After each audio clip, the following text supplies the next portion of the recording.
Tiếp theo là đến cái phần mà cho nó chuyển động thì mình sẽ làm như thế nào. Mình sẽ làm như này, mở script lên.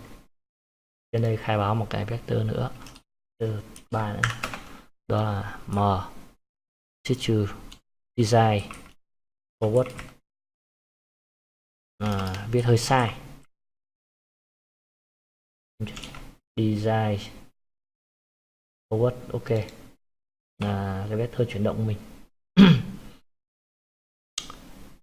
Dưới này mình sẽ khai báo cái design forward này sẽ bằng vector 3 chấm rotate, tức là phần xoay nhân vật đấy, transform chấm forward.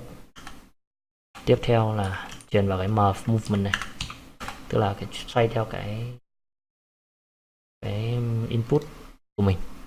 Tiếp theo là sẽ turn speed nhân với lại time chấm delta time, và cái chỗ cuối cùng là magnitude delta chấm f.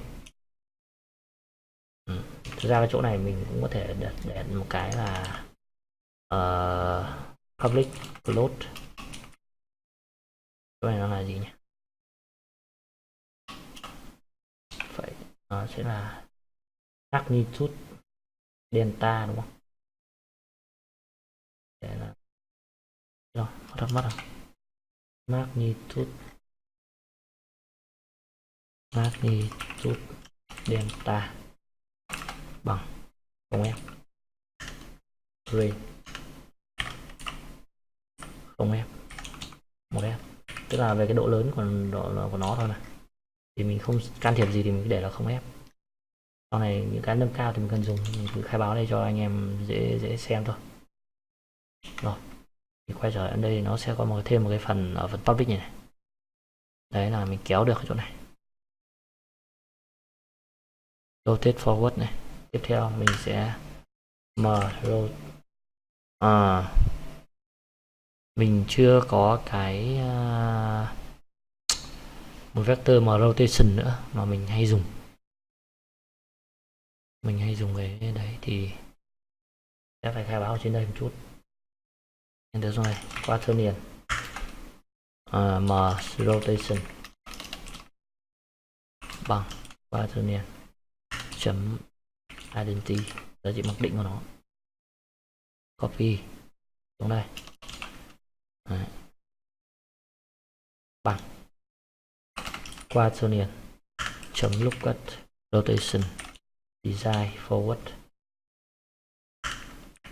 Rồi, đây là phần mình đã set xong cái phần rotation của nó. Thì khi để mà nhân vật cái chuyển động ấy, thì mình sẽ phải dùng đến cái hàm đó là on animation move. Đây là hàm built-in của Unity. Ở trong này thì mình sẽ set là cái rigid body này, mình cũng phải đặt hẳn lại đi, trừ rigid body. Đấy, sửa lại một chút. Đây, viết ra chấm move position, mình sẽ truyền vào cái rigid body này chấm position, cộng thêm cái, tức là cái vị trí hiện tại của nó, cộng thêm cái movement movement ở trên, nhân với lại animator chấm delta position chấm magnitude. Tiếp theo cái rigid body này mình cũng phải, sau khi chuyển động rồi thì mình làm thêm cái move rotation nữa, tức là phần xoay nhân vật, truyền vào cái vector rotation kia, thế là xong.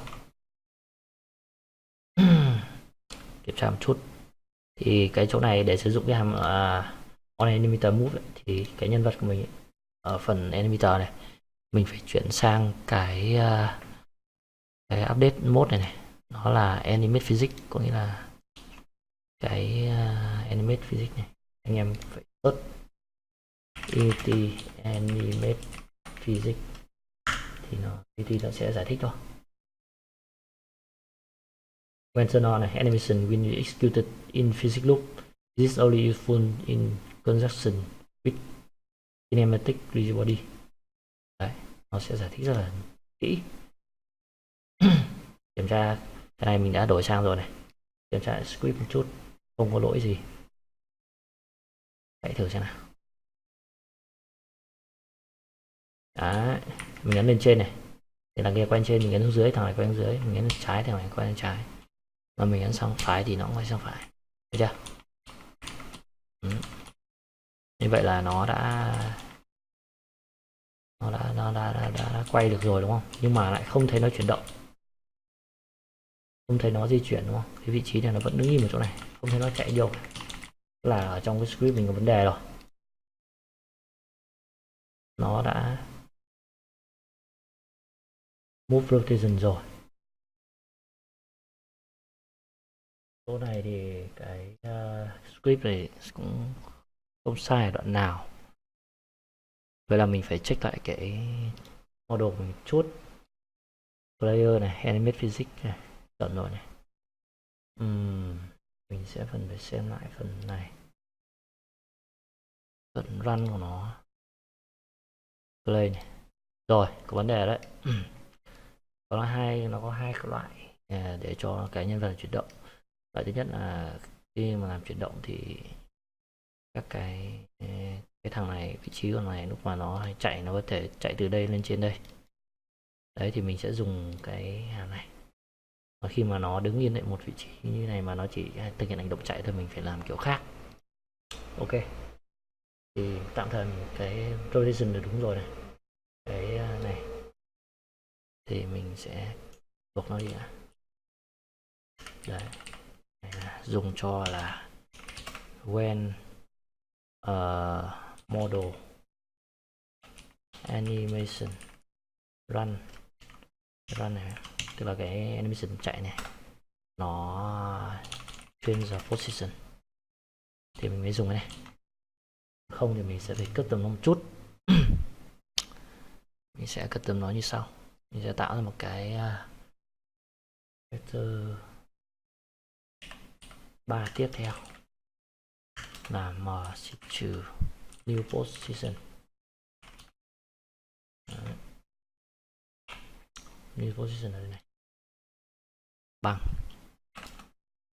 đầu tiên mình sẽ phải gắn của nó bằng cái phần tức là vị trí hiện tại này. Tiếp theo cái phần position này ấy, new position này, này. Cái này phải viết hoa chữ N chứ nhỉ? Viết hoa. Rồi. Nó sẽ bằng, nó sẽ cộng thêm bằng cái phần m trừ movement kia ở trên, nhân tiếp với cái speed mình khai báo ở trên này rồi. Đấy. In public speed này nhân tiếp time chấm delta time. Đây là phần position mới và mình sẽ thêm cái phần transform chấm position, lúc này nó sẽ bằng new position. Đấy. Đây là viết giải thích dài dòng ra là như thế, còn cũng có thể viết như sau, cũng có thể viết như này, hoặc tức là viết ghép transform chấm position cộng bằng, đấy, copy đoạn này vào đây, hai cái này, ba câu này nó sẽ bằng một câu này, ok chưa? Nhưng mà mình viết như này nó sẽ dễ giải thích hơn. Kiểm tra xem nó có hoạt động hay không. Play lên. Nãy mình edit cái này, mình ấn revert đi. Đấy, như vậy là nhân vật đã chuyển động rồi đúng không?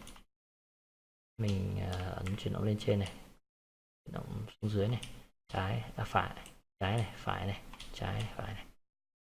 Chuyển động, nhân vật chuyển động khá là nhanh. Mình sẽ edit lại cái phần này. Tốc độ nó chạy thành 5 thôi chẳng hạn. Như vậy là ok đấy. Tắt đi, chuyển lên thành 5. Rồi. Vậy là mình đã xong cái phần Play with Movement. Thì cảm ơn anh em đã theo dõi. Hẹn gặp lại anh em trong những cái bài tiếp theo. Bye bye.